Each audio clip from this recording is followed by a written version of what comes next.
जय भोलेनाथ। आप सभी का हमारे YouTube चैनल पर हार्दिक स्वागत है। सावन मास की समाप्ति में अब कुल 2 ही दिन शेष हैं। ऐसे में अगले दिन से यानी कि भाद्रपद महीने से हमारे इस चैनल पर अब श्रीमद् भागवत महापुराण की कथाएं भी सुनाई जाएंगी और शिव महापुराण की कथाएं तो आप पहले से ही सुन रहे हैं, जो कि आगे भी जारी रहेंगी। महादेव की महिमा अपरंपार है और उन्हें प्रसन्न करने के लिए भक्तों को बहुत ज़्यादा पूजा पाठ की या बहुत ज़्यादा नियमों का पालन करने की ज़रूरत भी नहीं होती, बल्कि सच्चे मन से श्रद्धा और विश्वास के साथ यदि आपने केवल कुछ क्षण के लिए भी, केवल 1 मिनट के लिए भी यदि भोलेनाथ को ध्यान से स्मरण कर लिया तो भोलेनाथ आपकी सारी मनोकामनाएं पूर्ण कर सकते हैं। शायद यही कारण है कि अपने भक्तों के लिए एक बार महाकाल ने काल तक को भी भस्म कर दिया था। ऐसी ही एक कथा मिलती है हमारे धार्मिक ग्रंथों में, जिसे आज की इस वीडियो में आप सुनने वाले हैं। अपने भक्तों के लिए महादेव क्या कुछ कर जाते हैं, इस बारे में जो कथा है वो एक बार स्वयं भगवान कार्तिकेय ने संतों को सुनाई थी। और इस कथा के अनुसार राजा श्वेतकेतु, जो कि भोलेनाथ के बड़े परम भक्त थे, उन्होंने काल को भी जीत लिया था। कैसे, आइए जानते हैं। राजा श्वेतकेतु सदाचारी, सत्यवादी, धर्म के मार्ग पर चलने वाले शूरवीर और प्रजापालक थे। अत्यंत ही निष्ठा और प्रेम भाव से वो प्रजा का पालन किया करते थे और इतनी ही श्रद्धा और विश्वास के साथ वो अपने आराध्य भगवान शिव की भक्ति भी किया करते थे। उनके इस भक्ति भाव से महाकाल अत्यंत प्रसन्न थे। उनकी कृपा से श्वेतकेतु के राज्य के लोग दुख, दरिद्रता, अकाल, मृत्यु और महामारी से बिल्कुल अछूते थे। उनके राज्य में चारों तरफ केवल शांति ही शांति थी। उनकी प्रजा हर प्रकार से सुखी थी। एक दिन जब राजा श्वेतकेतु का जीवन काल समाप्त होने को था, वह मृत्यु की शैया में लीन होने ही वाले थे, लेकिन उस समय भी वो अपने आराध्य भोलेनाथ की आराधना में लीन थे। अपना अंत समय भी वो भगवान की भक्ति में बिताना चाहते थे। तब चित्रगुप्त ने यमराज से कहा कि हे यमदेव, राजा श्वेतकेतु की आयु तो पूरी हो चुकी है, अब उनके प्राणों को हरने का समय है। तब यमराज ने अपने दूतों को आज्ञा दी कि वे जाएं और श्वेतकेतु के प्राण हर कर ले आएं। यमदूत राजा श्वेतकेतु के पास पहुंचे तो उन्होंने देखा कि उस समय श्वेतकेतु तो शिव मंदिर में थे, इसलिए यमदूत बाहर ही मंदिर के द्वार पर खड़े हो गए। श्वेतकेतु गहरे ध्यान में थे। ध्यान में ही उन्हें बहुत देर हो गई। न श्वेतकेतु का ध्यान टूटा और न द्वार पर से वे यमदूत हिले। वो तो आज श्वेतकेतु के प्राणों के बिना जा ही नहीं सकते थे। दूत बिना अपना काम किए वहां पर खड़े रहे। उधर जब वे वापस यमराज के पास नहीं पहुंचे तो यमराज ने इस कार्य में विलंब होते देखा तो कालदंड संभाला और खुद ही चल पड़े राजा श्वेतकेतु के प्राणों को हरने के लिए। दूतों के आने में देरी होने के चलते जब यमराज स्वयं ही राजा श्वेतकेतु के प्राण हरने पहुंचे तो उन्होंने देखा कि वे तो महादेव की साधना में लीन हैं और शिव मंदिर में बैठे हुए हैं। अब तो खुद यमराज भी सोच में पड़ गए कि इसके प्राण भला कैसे हरे। उन्होंने सोचा कि ये अभी पूरी तरह शिव पूजा में डूबा हुआ है, इस कारण इस स्थिति में भगवान शिव की पूजा का उल्लंघन भी नहीं किया जा सकता। तब यमदूतों के साथ ही यमराज भी मंदिर के बाहर द्वार पर ही खड़े हो गए। उधर जैसे ही काल को इसकी सूचना मिली तो उन्होंने तलवार निकाली और शिव मंदिर में जा घुसे। काल ने देखा कि राजा श्वेतकेतु अभी भी भगवान शिव के लिंग के स्वरूप के सामने ही, अर्थात शिवलिंग के सामने ही ध्यान मग्न अवस्था में बैठे हैं। उनकी आंखें बंद हैं और वे मन ही मन ओम नमः शिवाय मंत्र का जाप कर रहे हैं। ये देखकर काल झपटकर आगे बढ़ा और जैसे ही उसने राजा श्वेतकेतु का सिर काटने के लिए अपनी तलवार उठाई कि भोलेनाथ ने अपना तीसरा नेत्र खोलकर काल की ओर देखा। भोलेनाथ का तीसरा नेत्र, जिसके खुलते ही चारों ओर प्रलय आ जाती है। जब भगवान का तीसरा नेत्र खुला तो तीसरे नेत्र के खुलते ही काल वही राजा श्वेतकेतु के सामने जलकर भस्म हो गया। उधर राजा श्वेतकेतु तो अपनी भक्ति में लीन थे, उन्हें नहीं पता कि उनके आसपास क्या हो रहा है।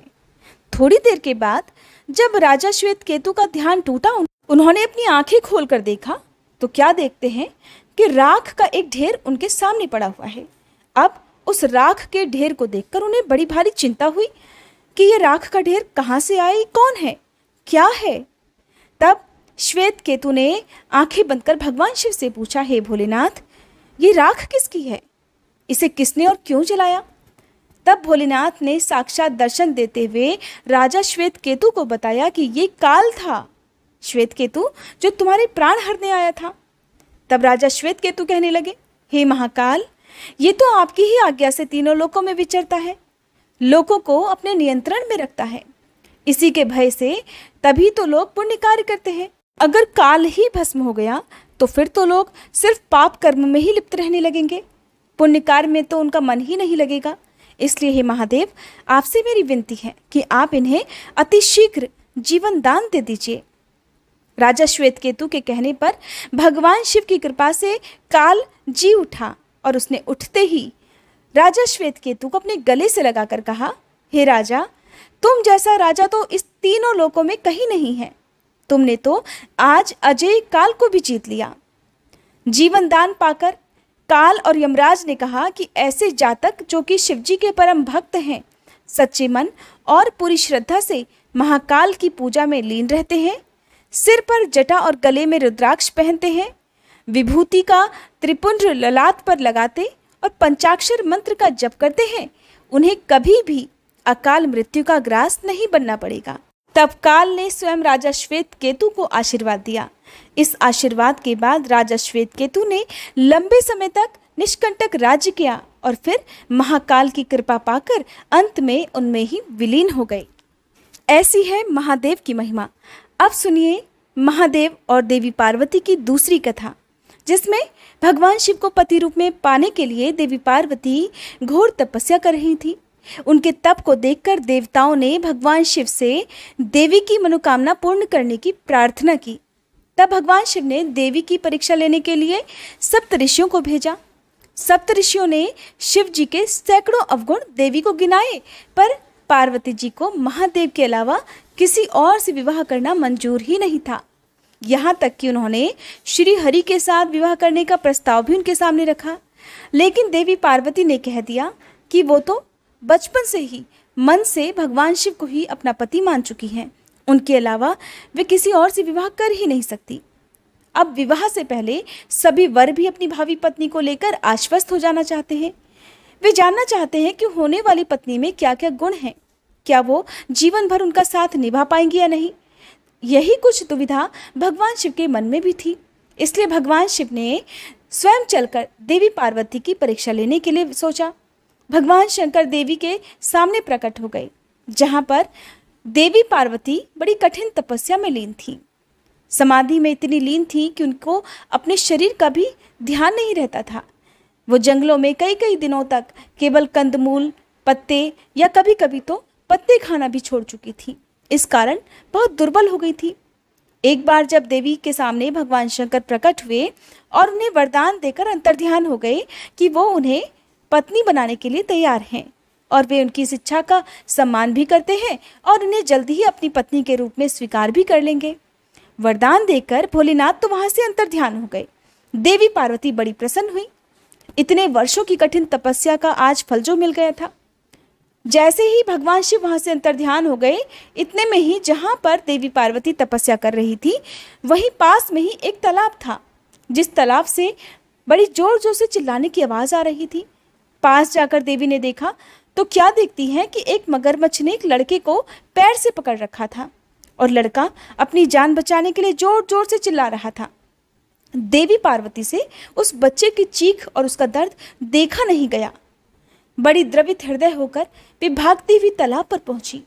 देखती है कि मगरमच्छ तो उस लड़के को तालाब के अंदर खींच कर ले जा रहा है। लड़के ने देवी को देखकर कहा कि हे देवी, मेरी ना तो माँ है, ना बाप, ना कोई दोस्त, और इस भयानक जंगल में कोई मेरी मदद करने के लिए भी नहीं आएगा। शायद इस समय भगवान ने खुद आपको ही मेरी रक्षा करने के लिए भेजा है। हे माते, अब आप इस मगरमच्छ के चंगुल से केवल मुझे आप ही बचा सकती हैं। देवी पार्वती ने उस लड़के की करुण पुकार सुनकर मगरमच्छ से कहा, हे ग्राह, इस लड़के को छोड़ दो। तो वह मगरमच्छ कहने लगा, दिन के छठे पहर में जो भी मुझे मिलता है उसे मैं अपना आहार समझकर खा लेता हूँ और यही मेरा नियम है। ब्रह्मदेव ने दिन के छठे पहर में जब इस बालक को भेजा है तो मैं भला इसे क्यों छोड़ूं? मगरमच्छ की बात सुनकर देवी पार्वती ने फिर से हाथ जोड़कर विनती की, हे मगरमच्छ, कृपया तुम इसे छोड़ दो। बदले में तुम्हें जो कुछ भी चाहिए वो मुझसे कहो, मैं तुम्हें देने को तैयार हूँ। देवी की बात सुनकर मगरमच्छ कहने लगा, एक ही शर्त पर मैं इसे छोड़ सकता हूँ। आपने तपस्या करके महादेव से जो वरदान अभी अभी लिया है, अगर उस तपस्या का फल मुझे दान में दे दोगी तो ही मैं इसे छोड़ूंगा।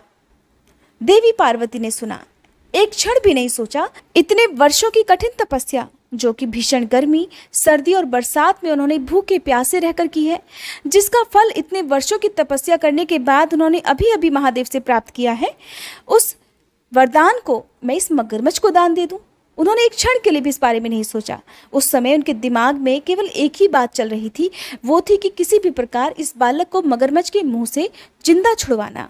देवी पार्वती ने एक क्षण की भी देरी नहीं लगाई और तुरंत ही वो अपने द्वारा प्राप्त किए गए वरदान का फल उस मगरमच्छ को देने के लिए तैयार हो गई। देवी कहने लगी, हे मगरमच्छ, मैं अपनी तपस्या का वह फल तुम्हें देने के लिए तैयार हूँ, लेकिन पहले तुम इस बालक को छोड़ दो। मगरमच्छ ने समझाया, सोच लो देवी, जोश में आकर संकल्प मत करो। हजारों वर्षों तक जैसी कठिन तपस्या तुमने की है, ऐसी कठिन तपस्या तो स्वयं देवताओं के लिए भी संभव नहीं है। उसका सारा फल केवल इस बालक के प्राणों के बदले तुम मुझे देना चाहती हो। देवी पार्वती कहने लगी, मेरा निश्चय पक्का है और मैंने तुम्हें अभी भी वचन दिया है कि मैं अपनी तपस्या का फल तुम्हें दूंगी। तो जाओ, मैं अपने तप का फल तुम्हें देती हूँ, बदले में तुम इस बालक का जीवन दे दो। देवी पार्वती के मुंह से ऐसे वचन सुनकर मगरमच्छ ने भी तुरंत देवी पार्वती से तपदान करने का संकल्प करवाया। इधर तप का दान होते ही मगरमच्छ का शरीर दिव्य तेज से चमकने लगा। मगरमच्छ कहने लगा, हे पार्वती, देखो, तुम्हारी तपस्या के प्रभाव से मैं तेजस्वी बन गया हूँ और तुमने तो जीवन भर की पूंजी एक बच्चे के लिए व्यर्थ कर दी। चाहो तो तुम्हारी भूल सुधारने का एक मौका मैं तुम्हें और दे सकता हूँ। पार्वती जी ने सुना तो कहने लगी, हे ग्राह, तपस्या तो मैं फिर से कर लूंगी, किंतु यदि तुम इस लड़के को निगल जाते तो क्या इसका जीवन वापस मिल पाता? और देखते ही देखते देवी पार्वती के ऐसा कहते ही वह लड़का वहां से अदृश्य हो गया, वह मगरमच्छ भी अदृश्य हो गया। देवी पार्वती ने विचार किया कि मैंने तो अपनी तपस्या का दान कर दिया, अब मुझे पुनः फिर से वही कठिन तपस्या प्रारंभ करनी चाहिए। मन में फिर से तपस्या करने का संकल्प लेकर जैसे ही देवी पार्वती वापस अपनी तपस्या के स्थान पर पहुंची, उससे पहले ही भगवान सदाशिव वहां पर फिर से प्रकट हो गए। बोले, मुस्कुराते हुए कहने लगे, देवी पार्वती, भला आप क्यों तप कर रही हो? तो देवी पार्वती कहने लगी, हे प्रभु, मैंने तो अपनी तपस्या का फल अभी अभी दान कर दिया है। आपको पति रूप में प्राप्त करने के लिए मैंने अभी अभी संकल्प लिया है। मैं फिर से वैसा ही घोर तप कर आपको प्रसन्न करूंगी। आप मुझे फिर से वरदान दे दीजिएगा, क्योंकि आपके द्वारा दिया गया वरदान तो मैंने मगरमच्छ को दान कर दिया है। तब महादेव मुस्कुराते हुए कहने लगे, देवी, तुमने नहीं देखा, मगरमच्छ और उस लड़के दोनों के रूप में मैं ही तो था। तुम्हारा चित्त प्राणी मात्र में अपने सुख दुख का अनुभव करता है या नहीं, इस बात की परीक्षा लेने के लिए ही मैंने ये सारी लीला रची थी। और अनेक रूपों में दिखने वाला मैं एक ही एक हूँ। मैं अनेक शरीरों से अलग निर्विकार हूँ। तुमने अपना तप मुझे ही दान में दिया है, इसलिए हे देवी, अब और तपस्या करने की जरूरत ही नहीं है। देवी ने तब मुस्कुराते हुए महादेव को प्रणाम कर बड़ी मंद मंद मुस्कान से प्रसन्न मन से विदा लिया। और इसके बाद भगवान शिव और देवी पार्वती का विवाह किस प्रकार संपन्न हुआ, इसका वर्णन तो आप फिलहाल में ही हमारे चैनल पर शिव महापुराण की कथा में सुन चुके हैं। उम्मीद करती हूँ आज की ये वीडियो आपको पसंद आई होगी।